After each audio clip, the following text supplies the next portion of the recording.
Meu filho não brinca sozinho, minha filha me chama o tempo inteiro, eu preciso brincar o tempo todo junto com ele ou com ela, eu preciso começar a brincadeira, eu preciso continuar na brincadeira, eu sou chamada durante a brincadeira inteira. Se você se identificou com isso que eu tô falando, fica nesse vídeo, porque hoje a gente vai falar um pouquinho sobre isso e como você pode estimular e encorajar o brincar independente na sua casa para os seus filhos, tá bom? Antes da gente começar a falar um pouquinho sobre como você pode estimular o seu filho ou a sua filha a brincarem de forma independente, sem te chamar o tempo inteiro, sem depender de você para continuar numa brincadeira o tempo todo e sem demandar tanto da sua energia durante a rotina inteira, é importante a gente entender um pouquinho a diferença que existe entre a criança que brinca sozinha e a criança que brinca de forma independente. Esses são conceitos um pouquinho diferentes, tá? E a gente vai falar um pouquinho sobre eles. Então vamos lá. O brincar sozinho, ele é uma coisa um pouco menos complexo, digamos assim, menos estruturado. Então é a criança que vai pegar um brinquedo, sei lá, ela vai pegar um brinquedo e ela vai explorar o brinquedo, fingindo que isso fosse um brinquedo. Ela vai pegar o brinquedo, ela vai explorar o brinquedo e dali um pouquinho ela vai deixar esse brinquedo de lado e vai partir para uma outra coisa. Não existe uma brincadeira estruturada, funcional, não existe uma lógica ali, ela não está construindo algo, tá?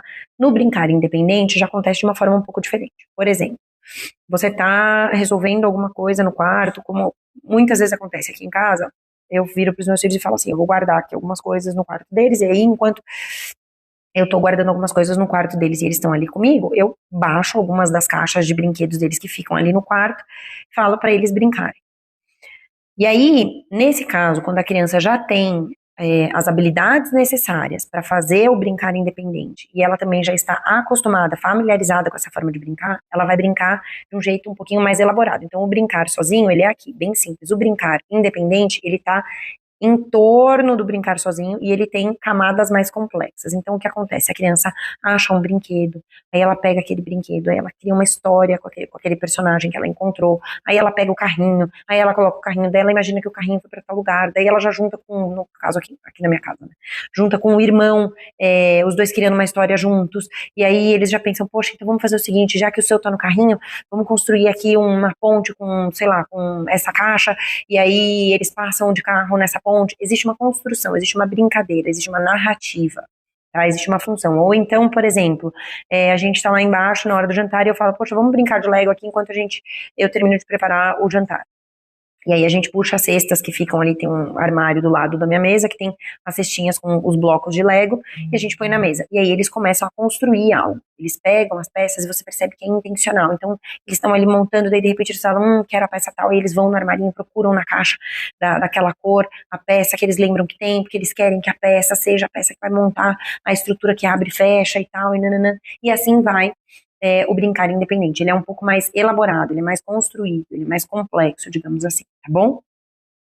Agora que você entendeu a diferença entre esses dois, a gente vai começar a explicar para você um pouquinho de como trazer o brincar independente para a rotina da sua família e para a forma de brincar do seu filho ou da sua filha. O primeiro ponto, muito importante para você entender, para uma criança conseguir brincar de forma independente, é que existe uma sequência ideal que é importante acontecer antes. Você precisa assegurar que esses 3 pontos aconteceram antes, na verdade esses 2 pontos aconteceram antes, para a criança estar preparada para o terceiro, que é o brincar independente. Então, o primeiro ponto, a criança precisa estar com o corpo dela organizado, corpo mesmo. Então, ela precisa estar alimentada e descansada. Não adianta você esperar que uma criança com fome ou uma criança com sono brinque de forma independente. Uma criança não tem a capacidade de compreender que aquele desconforto que ela está sentindo no estômago dela é fome. E que se ela esperar mais 10 minutos, ela come, porque daí o jantar fica pronto. E aí a fome passa, e aí o desconforto desaparece. Ela não faz isso, ela só sente um desconforto.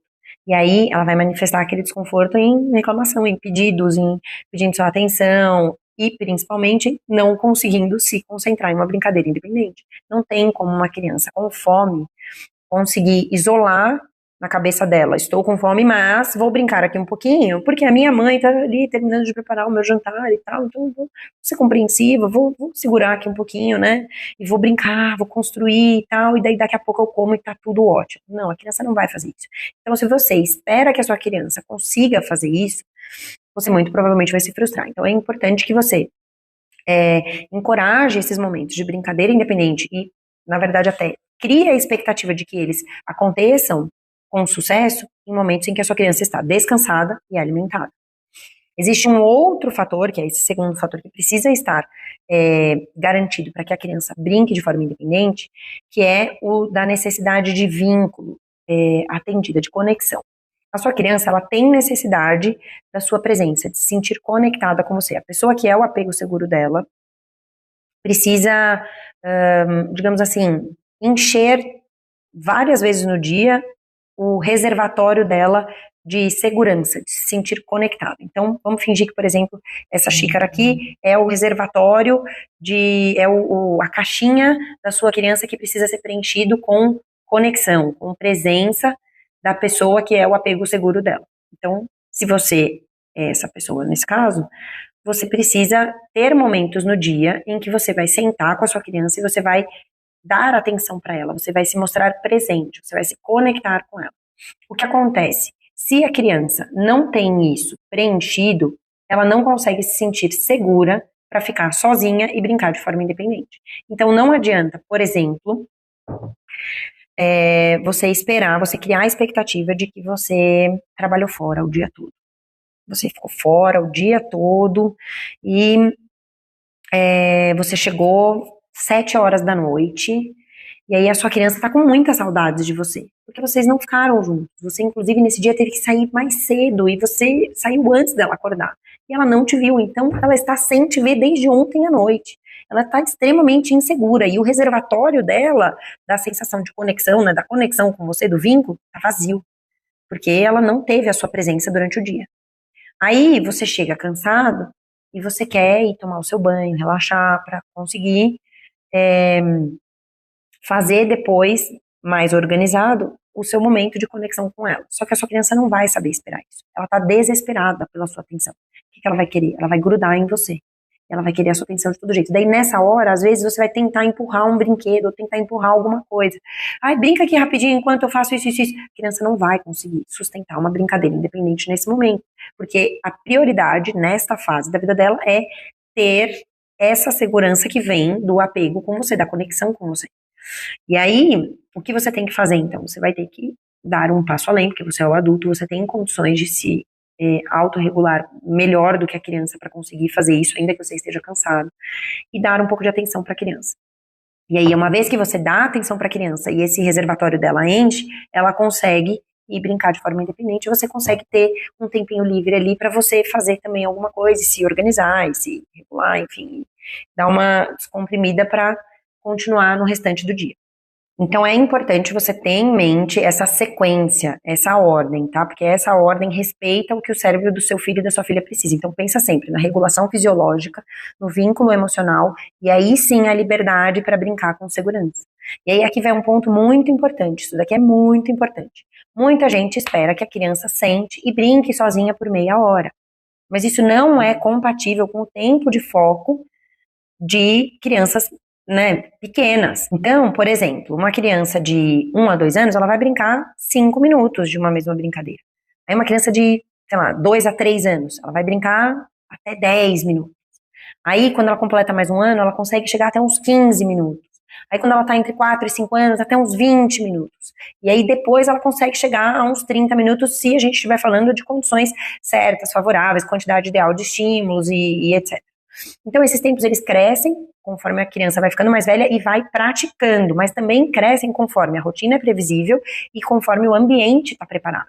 O brincar independente, ele não acontece de um dia para o outro, ele não acontece só porque a criança fez 5 anos. Ah, ele tem 5 anos, ele tem que ter foco de 30 minutos para brincar. Como assim? Eu coloco o Lego lá, ele não brinca sozinho 30 minutos. É um absurdo isso. Meu Deus do céu, tem alguma coisa errada. Mas, até essa idade, você nunca encorajou, nunca estimulou, nunca proporcionou isso. E aí, eu vou pausar aqui para compartilhar um pouco da minha experiência.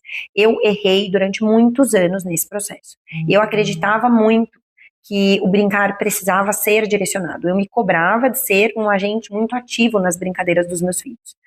E é óbvio que isso é muito legal de um aspecto, porque você direciona a brincadeira para habilidades específicas que você precisa desenvolver e tal, e etc, e bacana. Mas você priva a criança dessa liberdade, dessa independência no brincar. Então eu até fazia as outras sequências, eu deixava os meus filhos descansados, meus filhos estavam alimentados, eu ficava junto com eles, então eles estavam com a sensação de conexão e vínculo preenchida, mas na hora de deixar o brincar independente acontecer, eu não saía de cena. E aí os meus filhos não cultivaram esse hábito. Então, chegou um momento, com eles com 4, 5 anos, eles estavam extremamente dependentes de mim, mas extremamente dependentes. E aí eu precisei fazer esse processo de treino do brincar independente para eles a partir dessa data. Nunca é tarde para a gente mudar uma conduta, nunca é tarde para você adotar uma estratégia que você sabe que pode ser melhor para o processo de desenvolvimento dos seus filhos e inclusive melhor para a rotina da família, para a dinâmica da família, para o seu bem-estar também dentro do processo, que isso de certa forma também é muito importante. Mas, se você puder fazer isso desde antes, melhor. A gente, às vezes, parece que sente uma culpa até, né, de deixar a criança ali brincando sozinha. Nossa, parece que você abandonou a criança. Não é isso, gente. É importante a criança brincar de forma independente também. Porque, sabe que essas intervenções que a gente faz na brincadeira da criança, ai, não é assim, é assado, ai, desse jeito, ó, faz assim, e aí mostra, e modela e tal. Certo modo, você tá passando um ensinamento? Você tá. Mas se você faz só essa forma de brincar com a sua criança, e você não permite que ela brinque sozinha, que ela teste sozinha, você também está passando para ela o recado de que ela não consegue fazer sozinha. E aí, quando você espera que ela faça sozinha, ela tá, na verdade, com a mensagem impressa na cabeça dela de que ela não consegue. E aí, o que ela vai fazer? Ela vai começar a brincar e vai te chamar. E ela vai te chamar, ela vai te chamar, e ela vai pedir que você sente junto. Porque foi assim que ela cresceu, foi assim que acostumou. Entendeu? Então, assim, o brincar independente, ele tem que ser praticado com frequência na rotina, em pequenos passos, e aos poucos você vai percebendo que a criança vai avançando nos estágios, na idade mesmo ali, no desenvolvimento do neurológico dela, para que ela consiga ter mais tempo de permanência, e aí só isso por si só já colabora muito. A criança vai percebendo que ela é capaz de fazer sozinha, uma coisa muito simples, e aí essa coisa muito simples vira uma coisa um pouquinho mais complexa, e quando você vê a criança tá dando conta de fazer sozinha, uma coisa que você às vezes até se choca e fala, nossa, não esperava que ela desse conta de fazer isso, e ela fez. Então, são partes muito importantes. E aí, óbvio que também existem 2 elementos muito importantes, que é, a rotina precisa ser previsível, a criança precisa de previsibilidade, lembra daquela sequência que eu falei? Ela precisa de previsibilidade em tudo, para ela conseguir se sentir segura, para conseguir brincar de forma independente. E ela precisa que o ambiente esteja preparado. Isso é muito importante dentro do brincar independente. O ambiente preparado não é o ambiente organizado para o adulto. Isso é uma diferença muito grande. A organização dos brinquedos, só por estarem organizados por um senso de estética, de ordem, de limpeza, é uma coisa. Agora, o brinquedo organizado, agindo como um convite para o brincar, respeitando o fluxo do brincar da criança, da mente da criança, é outra coisa. E aí isso é um tema que a gente vai falar daqui a alguns dias também, que eu vou trazer aqui para vocês, que é bem interessante. E uma parte disso é você conseguir fazer uma rotação de brinquedos eficiente e alinhada com o processo de desenvolvimento do seu filho ou da sua filha. Então, a gente precisa lembrar que o brincar independente, ele não acontece como um passe de mágica, ele é um processo de amadurecimento. Ele é construído dia após dia na rotina, não é só nas férias, só no final de semana, tá? São habilidades fundamentais que você vai desenvolvendo dia após dia, e aí você organiza o ambiente, e a criança tem uma rotina previsível, e todos os fatores se alinham, e a criança começa a brincar de forma independente. E aí, assim, pensando em tudo isso que eu falei, parece que fazer a criança brincar independente vai dar muito trabalho. Nossa, meu Deus, exige um esforço. Mas, assim, não é uma coisa que acontece por acaso, você tem que ter uma intencionalidade na rotina para isso acontecer, mas é importante que você faça esse esforço, porque o brincar independente, além do que ele vai proporcionar de aprendizado em cada brincadeira, ele também trabalha algumas coisas que são essenciais para a vida adulta. Então, por exemplo, a criança que brinca sozinha, ela consegue, de brincar de forma independente, ela consegue administrar muito bem. Por exemplo, vamos fingir que isso são 2 brinquedos, tá? Essa criança que tá brincando de forma independente, ela tá brincando com esse brinquedo. Aí ficou difícil tirar essa tampa. E aí ela sabe que ela é capaz de tirar essa tampa. Mas tá difícil. E aí ela trabalha isso muito. Na vida dela, ela brinca muito de forma independente, ela já sabe que ela é capaz e tal, e aí ela segue tentando, ela não desiste. E aí ela vê até esse outro brinquedo, e esse aqui ela sabe que é mais fácil de destampar, mas ela não desiste desse. Ela tenta esse primeiro, e depois ela vai pro outro. Porque ela já tá acostumada com isso. Já é uma dinâmica que ela tá acostumada, de resolver a brincadeira dela ali sozinha e ir pra outra brincadeira depois. Ela sabe resolver desafios ainda que eles fiquem muito difíceis, para depois seguir para o próximo. Ela não é uma criança que vai largando atividades no meio do caminho sem completar. E isso é uma habilidade essencial na vida do adulto. Então, vale a gente, só por essa habilidade, já direcionar um pouco dos nossos esforços na rotina para trazer o brincar independente para o processo de desenvolvimento dos nossos filhos. Aí agora eu vou falar de uma outra habilidade, que é a da criança conseguir se regular emocionalmente. Então, o que eu quero dizer com isso? É a capacidade da criança de lidar com pequenas frustrações e, mesmo frustrada, reorganizar as emoções e continuar tentando. Ou de ter respostas adequadas sem precisar que um adulto fique falando para ela qual é a resposta adequada àquela frustração que ela tem que ter. Né? Então, por exemplo, a criança está tentando montar alguma coisa, uma torre, e a torre cai. Aí ela fica chateada, mas ela tenta de novo, ela tenta de outra forma. Isso vai virando uma resiliência emocional. E que adulto não precisa de resiliência emocional, gente? No trabalho, no relacionamento, até no próprio processo aqui da maternidade, a gente precisa muito disso. Sem a gente explodir, sem a gente se paralisar, sem a gente desistir o tempo todo. Essa é uma habilidade muito importante para a vida do adulto. Então, por que não começar a trabalhar desde criança e de um jeito lúdico e leve, que é através das brincadeiras? E o terceiro ponto importante do brincar independente, que já ficou até um pouco implícito em tudo que eu já disse aqui, que é a mensagem que você passa para sua criança de que ela é capaz. Na verdade, ela mesma percebe isso, não é que você fala para ela. Ela encontra o desafio da tampa, e aí ela tenta tirar e tá difícil, ela tenta tirar e ela tá difícil, mas ela tá confiante ali, ela tá segura, ela tá bem, ela tá organizada, fisiologicamente, emocionalmente organizada, ela continua tentando, ela consegue. Aí ela faz, consigo. E ela tampa de novo. E aí, eu consigo. E aí ela percebe que ela consegue. Daí no outro dia, ela vai pegar uma tampa que tá mais difícil, mas ela não vai desistir, porque ela sabe que ela conseguiu aquela primeira, então ela vai conseguir a segunda. E aí isso parece muito pequeno, mas isso na vida adulta é muito importante. Você se sentir capaz de resolver problemas é uma coisa que te dá muita força na vida adulta. E eu acho que é uma habilidade muito importante pra gente passar para os nossos filhos dentro da rotina. Então, essas 3 habilidades, elas podem ser treinadas todos os dias, no micro, nas pequenas brincadeiras da rotina, na infância, de um jeito muito leve. E no macro, se você analisar, elas constroem um adulto que sabe focar, que sabe regular suas emoções, adequar suas respostas e que confia na sua capacidade. Então, quando você ajuda o seu filho a brincar de forma independente, quando você alinha algumas variáveis na rotina, na casa, na forma como você se posiciona, etc., para a criança brincar de forma independente, você está construindo junto com ele um cérebro muito mais forte, uma mente muito mais estável, uma base emocional muito mais segura. Você está dando ferramentas poderosíssimas para a vida adulta do seu filho. E aí, como a gente pode fazer isso, então, na prática, né?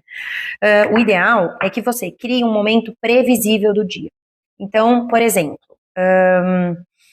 existe uma hora do dia que é a hora em que você tem ali uma necessidade de focar em alguma coisa. Por exemplo, a hora de fazer o jantar. Essa é uma hora interessante. E aí é bom que você repita isso todos os dias. Tá? E aí é legal você colocar brinquedos que estejam alinhados com o processo de desenvolvimento da criança, que sejam brinquedos relativamente abertos. Não é legal você colocar, por exemplo, um brinquedo que é só um controlezinho de botões e luzes e etc. Legal você colocar uma coisa que seja aberta. Então, bloco de montar, massinha, alguma coisa de construir, ou brinquedo, se a sua criança já tem um faz de conta um pouco, né, elaborado, colocar esse tipo de coisa. Brinquedos que são abertos, que vai permitir que a criança escolha caminhos diferentes e siga naquele caminho. E aí você deixa esses brinquedos no lugar que você está, para que você esteja junto. Lembra de fazer aqueles passos antes que eu falei, garantir que a criança está sem o desespero da fome, que ela não está cansada, ou algo do tipo, tá? É importante isso. Se a sua criança chega e a hora do jantar ela tá muito faminta, não é uma hora boa para você fazer isso. Você vai precisar adequar isso a outro momento do seu dia, tá? Aqui na minha casa, nesse momento, os meus filhos já são maiores, eles conseguem chegar à hora do jantar um pouco regulados, então não é um desafio muito grande. Mas assim, seja previsível, coloque no espaço em que você está brinquedos nivelados, brinquedos de preferência abertos, crie uma expectativa alinhada com a faixa que é esperada de permanência brincando da sua criança. Então, assim, se a sua criança tem 2 anos, não fica chateado se ela brincar 5 minutos e largar o brinquedo. Entendeu? É o que vai acontecer. Seria curioso, inclusive, se ela ficasse 40 minutos com o mesmo brinquedo com 2 anos. Entendeu? Então, você alinha a sua expectativa, você fica junto, e aí um ponto importante, você não interfere. Você vai ver a sua criança lutando para fazer alguma coisa, e você não interfere, ela tá lá aqui, ó. E você não interfere, você espera. Eu fazia muito isso. E é um treino. Se você tem o hábito de interferir, de ajudar, de poupar essas dificuldades, é melhor você começar a ir treinando o seu olhar para parar de fazer essas intervenções. E, inclusive, quanto antes você para de fazer isso, mais rápido a sua criança pega que ela é capaz. Tá? Então é importante você se educar, digamos assim, para não fazer isso, tá? Para não interferir nessas situações. E aí você precisa ter em mente que o brincar independente não vai acontecer de um dia para o outro. Se você começar isso essa semana, não é que semana que vem seus filhos vão estar brincando e etc e tal. É um curso constante que você vai percorrendo dia após dia, mudando o seu olhar, ajustando a forma como você interfere. E aí aos poucos esse processo vai ficando mais maduro e muito mais natural para o seu filho ou para sua filha, tá bom? Se você gostou desse conteúdo, se ele ressoou com você de alguma forma, se ele te ajudou em algo, por favor, curte esse vídeo. Esse é um passo muito importante para mim, para que a própria ferramenta do YouTube reconheça que o vídeo é relevante e mostre para mais mães. Se inscreve no canal para não perder os próximos vídeos e se você achar interessante, compartilhe também com outras mães, tá bom? Te vejo no próximo vídeo.